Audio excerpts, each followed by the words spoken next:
So you've got the sailing bug, do ya?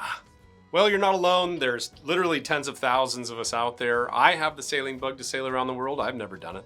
I've got enough miles to have gone around the world at least twice, and I still haven't done a circumnavigation. But if you have this dream, the trick is to buy the right boat. So if you've got the dream, but you don't have a lot of money, that's where this video is going to come in. This is going to be my top 10 cheap sailboats that you can buy and sail anywhere in the world. If you don't know who I am, my name is James Evenson. I am a round-the-world sailor and YouTuber, obviously. I've got a master's license. I've got about 80,000 miles at sea. I've been to Easter Island twice. I've been around and I've seen a lot, and I'm here to impart some of my knowledge with you guys. And today we're going to talk about my top 10 favorite boats that are blue water boats that you can sail anywhere and that won't break the bank. Now in this video, I'm going to be referencing some numbers that you may not know. They are going to be the ballast to displacement, the sail area to displacement, and the displacement to length numbers for each one of these boats. If you don't know what those are, I made a podcast with my buddy Plucky from Sailing into Freedom where we go over all of those numbers and more, explain what the formulas are, where they came from, and how to interpret them. You can click right here and that'll get you to that video. You might want to watch that before you watch this one. Okay, let's get into the boats. Before we dive into the top 10 boats, I want to give an honorable mention to the Westsail 32. This boat is a legend, and it's often referred to as the boat that launched 1,000 dreams. With its heavy displacement and its full keel, it's a tank of a boat that countless people have sailed around the world. But here's the downside. It's a very wet boat. And not only wet in the front, but as it gets wet in the front, there's no cockpit coaming. That's the two boards that protect the people in the cockpit from the water coming over the boat. And it just washes right into the cockpit and gets you wet in the cockpit too. So because of that reason, I don't have it on my top 10 list. That doesn't mean it's not a good boat.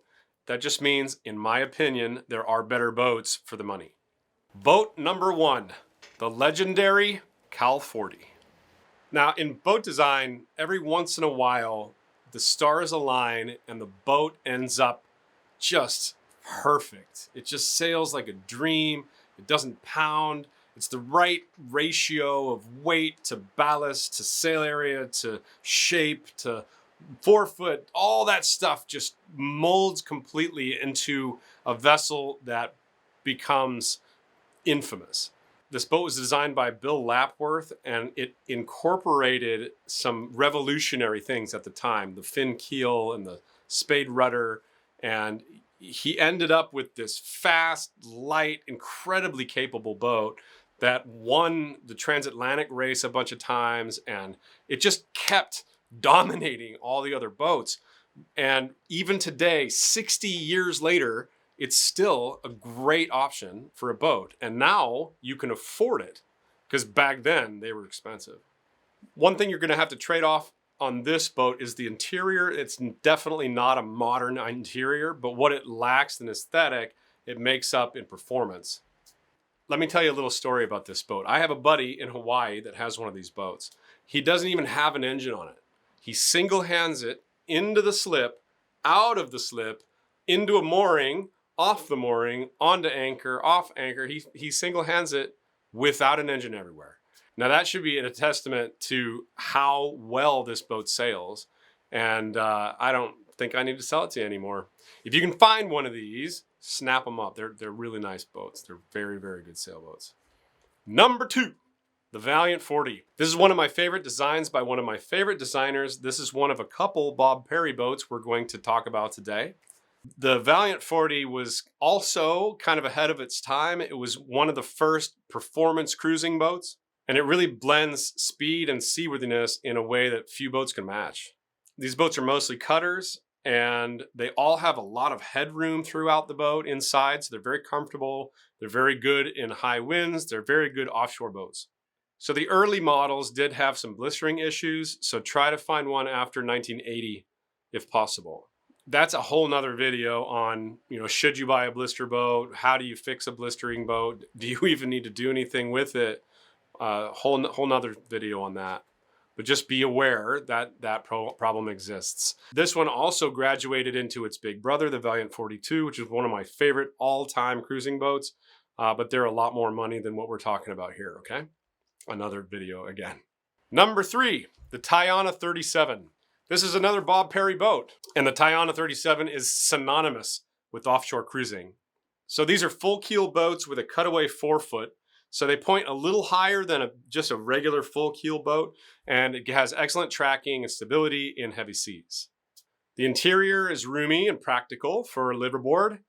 They are a little bit small on the small end. If you can find a 42 and you can afford a 42, that'll be a lot more room for you. But the 37 is a very good, capable blue water boat. These boats are often overbuilt and taken good care of and sailed a lot by their owners. So it's pretty easy to find one in good condition, but if you find one that's older or very cheap, it might need some reconditioning as the model is pretty old now. The Tayana 37 is a top choice for any serious cruiser. Number 4 is the Moody 37. This is a British built boat and it's known for its excellent construction and great layout. The Moody 37 is a center cockpit boat, so depending on your preference for center cockpits, personally, I like center cockpits. I also like aft cockpits. They both have their pros and cons. The center cockpit gives you a little bit more protection from the waves and you're a little bit more off the water. And the layout is very practical in these boats. I don't think I've ever met a Moody owner that doesn't absolutely love their boat. And I've met one owner on this exact boat that took it around Cape Horn. So they're very capable. It's definitely not the fastest on the list. The sail area to displacement on this boat is 16.17, which isn't bad, but it's not really, really fast. It's definitely not a racer, but it's very reliable, very dependable, very well built, and most people absolutely love them. Number 5, the Hans Christian 38T. This boat has a special place in my heart. I love the Hans Christian boats. They're just so pretty. You can check out Sailing Fair Isle right here if you have never seen them before. They're sailing around on a Hans Christian 48T. The one I'm suggesting for you is a 38T because you can find those for cheap. You can't find the 48T for cheap. For a lot of people, this boat is kind of more of the dream boat, like the romantic part of sailing, which, you know, that does have something to do with it. You have to love your boat. Whereas you'll have teak interiors and you can have an old, you know, kerosene lamp that you can read by kerosene firelight. It's just, there's something cool about that. There's something that we as a society have kind of forgotten. Plus, this is a full keel, heavy displacement, beefed up rigging powerhouse of a boat. And it'll take you anywhere you want to go very safely. Not quick. It's only got a sail area displacement of 16, a lot like that Moody, but it'll be very comfortable on the way. So the drawback to the Hans Christians is the top of the boat is accented by a lot of wood. So it makes the maintenance higher. Something like the Valiant 40, 0 wood outside, maybe a handrail. But something like this Hans Christian, the whole cockpit's wood. A lot of them have teak decks.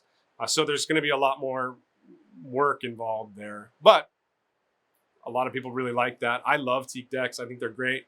But the ones that are old with the 1600 screws in them tend to be leaky. And then it gets into the substrate of the wood on the deck of the boat underneath the fiberglass. And then it causes all kinds of problems.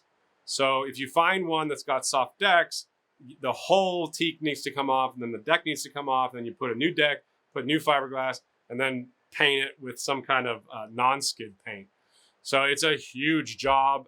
Usually that's like a month of work full time. But if you value beauty and ruggedness and old world charm, the Hans Christians can't be beat.